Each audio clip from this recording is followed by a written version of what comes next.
भाई, इनका गंगा जल से पैर धो दो, सर धो दो इनका। नाम क्या है इनका? पूरा बताइए ना। पुष्पेंद्र सिंह। तो ये तो शूद्र नहीं है ना। अगर शूद्र हो क्या तुम? मुझे बुरा लगता है।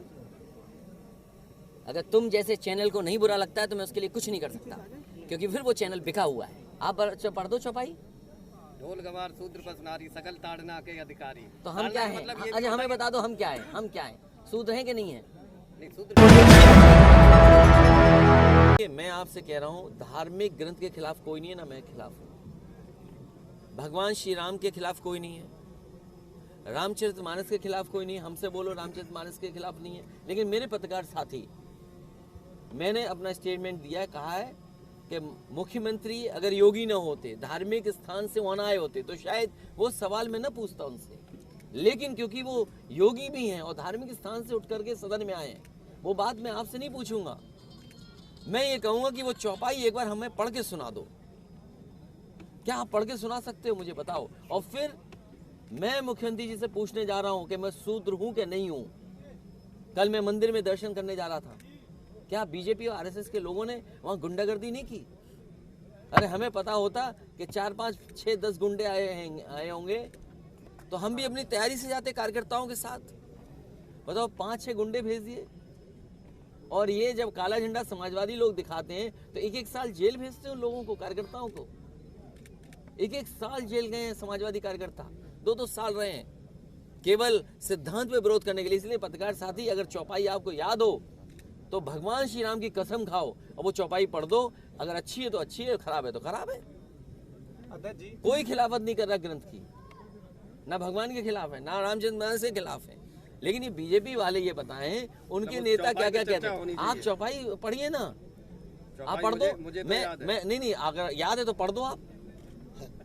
और उसके बाद मैंने मुख्यमंत्री जी से कहा कि मुख्यमंत्री से मैं सदन में पूछूंगा कि मैं शूद्र हूं कि नहीं हूं।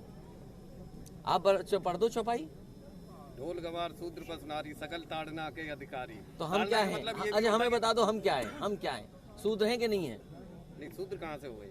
मुझे नहीं पता। अब ये बड़े ज्ञानी पत्रकार हो भाई। ए भाई, इनका गंगा जल से पैर धो दो, सर धो दो इनका। अरे पत्रकार साथी, हर चीज में तुम ऐसा खेल खेलोगे। किस अखबार के हो?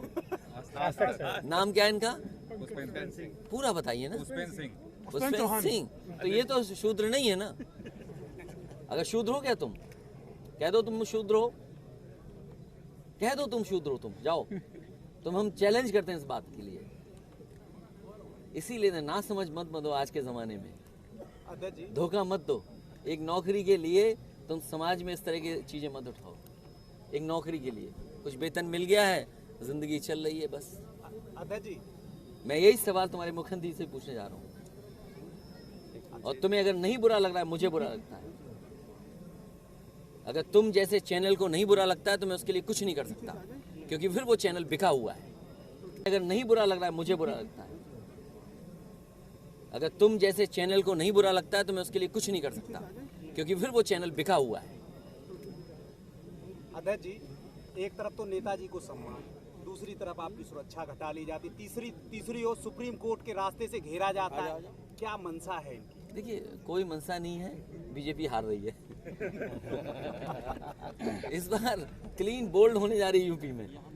क्लीन बोल्ड देख लेना आप, क्योंकि जनता इंतजार कर रही है। इनका 22 खत्म नहीं हुआ, बीजेपी का 22 नहीं खत्म हुआ, क्योंकि बीजेपी ये मानती है 22 हुआ नहीं तो किसान की आय दोगुनी करनी पड़ेगी, करोड़ नौकरी देनी पड़ेगी। बीजेपी बोलेगा 22 खत्म ही नहीं होगा 24 तक।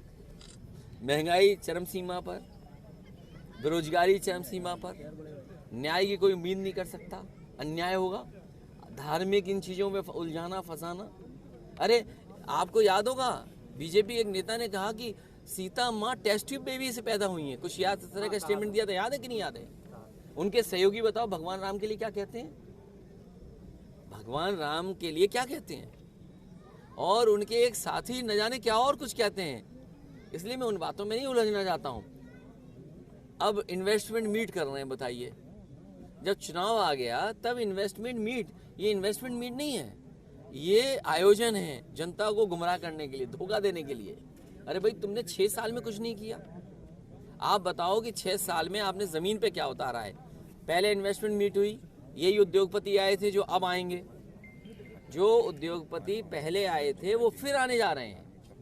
तो जो एमओयू पहले किए थे तो फर्जी थे क्या? बीजेपी वाले तो केवल एक काम करते हैं। मुझे अच्छी खुशी की बात है, यहाँ तो वो कपड़े कोई नहीं पहने। अगर बीजेपी को दिख जाए कोई सूट पहने टाई लगाए, उसी से एमओयू करा लेते हैं। मुझे खुशी है यहाँ पर कोई एमओयू वाला नहीं बैठा। विदेश गए एमओयू कराने, एमओयू हो गए विदेश से, फिर देश के बड़े बड़े शहरों में गए, वहाँ एमओयू हो गए। मैनपुरी में नहीं आए एमओयू कराने, कन्नौज में तो कराया है। बता रहे 6,000 करोड़। मतलब कन्नौज के लोग इत्र चाहते हैं। कन्नौज के शहर में, हालांकि वो बात कन्नौज में कहूँगा तो ज़्यादा असर रखेगी। एक काऊ मिल्क प्लांट बनाया था मैंने, जिससे गाय के दूध के ही उत्पादन मिले, उसी का प्रोड्यूस मिले लोगों को। और बताओ, ये बियर फैक्ट्री लगा रहे हैं। हम गाय का दूध पिलाना चाहते हैं, ये बियर पिलाना चाहते हैं। ये हैं बीजेपी वाले लोग। इस पर सवाल नहीं पूछोगे आप? काऊ मिल्क प्लांट बंद हो गया, बियर का प्लांट लगाने। बताओ, बियर पीनी है कि गाय का दूध पीना है? आप बताओ। अध्यक्ष जी, विपक्ष के रूप में सबसे ज्यादा ताकत तो आप लोगों को